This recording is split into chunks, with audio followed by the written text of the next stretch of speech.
This week on Serious Social, we're going to explore Instagram and travel. For quite a while now, Instagram has presented a challenge for us on our campaigns, and travel, why are we looking at that? Well, October, Britain, the weather that we've had, everyone's looking at sunnier climes and wanting to be on warmer beaches, aren't they? So we're going to take a closer look at some of the blogs that have been published by Katy Cat, founder, queen of the mothership at IF. And we've also got one of our designers, Kat Burns. So Kat's designing for Instagram. If we start with that, because we run a number of Instagram accounts here. A lot of our consumer brands, for obvious reasons, have consumer accounts.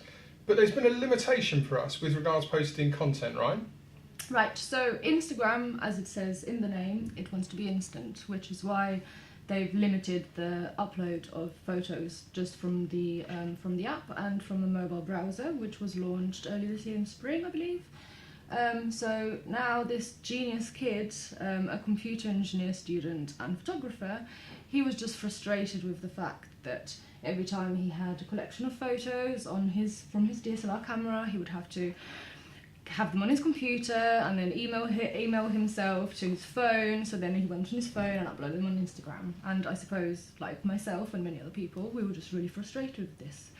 So he developed this open source software. It's basically an app that pretends to be a mobile browser. So you download it on your computer, you open it, and because it's not actually linked to Instagram, it's just a browser, you don't have to worry about like your login details because it is just a browser. So you open it, you log in to Instagram, and there it is. It's the mobile browser on your desktop, and it's slightly restricted in terms of you don't have all the filters that you'd have on mobile, but you have plenty. But the fact that you're doing it on the computer, you're probably editing them in your other software anyway, so get rid of that. But yes, no, great little thing. And it's not affiliated with Instagram, so yes, this is just an open source software. So he's asking for donations for anyone who likes the project. There's been quite a bit of interest around this tool here at Immediate Future, because some of you will be aware that until now, you would have to get a smart device and then you would have to upload your campaign content from it. So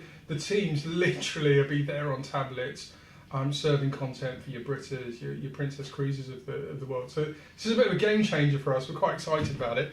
And you were telling me earlier that there's an update coming and you're going to be able to add 5 accounts to the browser? Yes, you can now switch between 5 accounts. So if you have more than one Instagram account, you can easily switch between and upload away. There you go. So all the agencies watching this, we just told you how to fix your Instagram problem. Katy Travel, this has been... Well, you've been doing travel reports now for well over a year for various clients, and you've been speaking and sharing your insights. But this week, FOMO is what you've been telling us about. Yeah, absolutely. Part of the reason I love travel is that you very quickly can assess behaviours, and particularly the British public change their behaviours quite a lot when it comes to travel. So summer holidays are over, as you said. We're all beginning to start to think about holidays. Where do we go? Where's the best places to choose? And we're going to make our purchases probably like we always have done in January, but the decision making is happening now. Now's the time for travel brands to look back over the summer and see what's happened.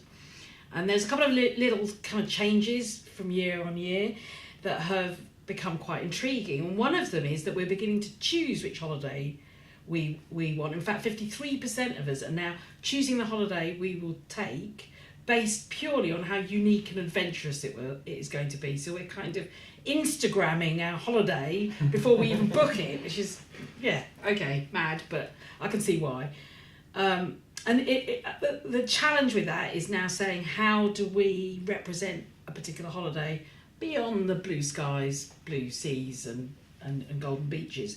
How do you make your holiday destination actually stand out as somewhere somebody wants to go because they actually want to put it on social? Yeah, this is all really fascinating, because the travel industry, as we know, has a couple of peaks traditionally.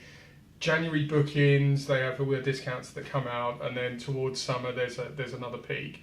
So with the information and this approach you've been taking, analysing all of the data for summer, it sounds like this could be quite compelling for travel brands to drive spend pre-Christmas then and drive incremental bookings. Absolutely, and in fact, there's another survey done by the University of Georgia in the States that shows that we're actually choosing our holidays not just by how good the pictures are going to be, but how many likes we're going to be. So holidays, the perception of holidays, it's not just a holiday anymore.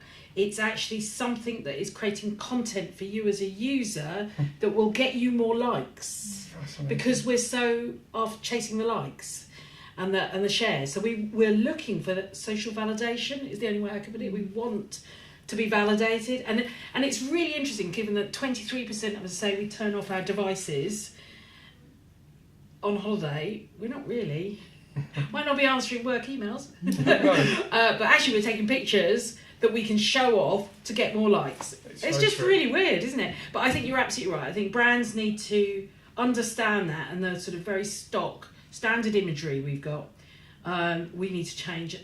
Another really interesting thing that came out of some analysis Social Bakers did shows that accommodation, particularly brands like Airbnb, flights, transportation, actually do rather well on social, and their pay performance in terms of engagement does a huge amount better. That's probably because there's quite unique things within that which people take photographs of. The ones that do the most poorly are country brands and country cities and places, which gives them that opportunity to show more than just this is a cute beach and look at this building, is actually start to explore it more, giving their potential visitors more reasons to come to them because they can put more on Instagram. Do you see what I mean? I find all this fascinating. Well, we've spoken a bit on this. Are we seeing a shift to a point where our buying behaviours are influenced by the vanity we're going to get on our social feeds? Are we really... We're getting to that point, aren't we? We are, but funny enough, it's not a change. So a long time ago, back when I started my career, there was a book out by a chap called Robert Cialdini, who talked a lot about the 6 principles of influence, and I don't mean influencer relations as we know it in social media, as in why we're influenced, and it was things like we're influenced by reciprocity, I think I said that right, but we're also influenced by things like social proof. It's the same reason why knowing that everybody queues around the block for the next iPhone, do you know what I mean? We all think it's so great, we all have to get one. It's that feeling that it's a badge of honour in a way. It's a statement about oneself. So that social proof is all we're seeing is that translating into social media. So is that we're looking for social proof, we're looking for validation, and we're looking to share that. And if the brands that understand how social proof and social validation play into our normal human behaviours are the brands that are going to do really well next year, I suspect. It's all really interesting. So I think more travel brands need to be looking at this type of analysis, because if we jump back about a year ago when we did a sweep of travel content, I recall you pulling 8 different campaigns online, putting them up on a screen, and they were all the classic blue water, blue filter, yellow beach. We genuinely, we couldn't tell the difference between the Cape Town holiday, the Oregon holiday, the Norwegian fjords. They just blended into one, and that whole opportunity that you have with social is then wasted because you're not standing out. No.